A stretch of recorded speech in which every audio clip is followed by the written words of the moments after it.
ওনারা আপনাদের এই কনফারেন্সে এসেছেন। আলহামদুলিল্লাহ, আপনারা চমৎকার চমৎকার আলোচনা শুনেছেন। আমার পরপরই আপনারা শায়েখের আলোচনা শুনবেন ইনশাআল্লাহ বিইذনিল্লাহ। আমি খুব অল্প সময়ের মধ্যে শেষ করে দিব। তাহলে 7 নম্বরে বলছিলাম ইনশাআল্লাহ। জি জি, আছি আছি আছে ইনশাআল্লাহ। না ঠিক আছে।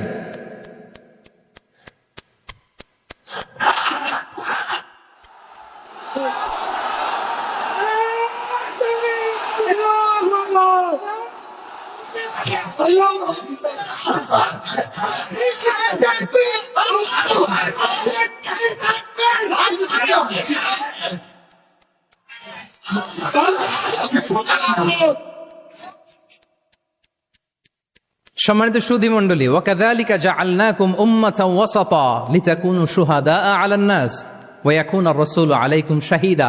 আমরা হচ্ছি মধ্যমপন্থী জাতি। ইসলাম আমাদেরকে বাড়াবাড়িও শেখায় না, ছাড়াছাড়িও শেখায় না, বরং মাঝামাঝি থাকতে বলে। আলহামদুলিল্লাহ বলেন। আমরা শিথিলপন্থীও নই, আমরা কট্টরপন্থীও নই, বরং আমরা মধ্যমপন্থী। আমরা কোন পন্থী বলেন তো?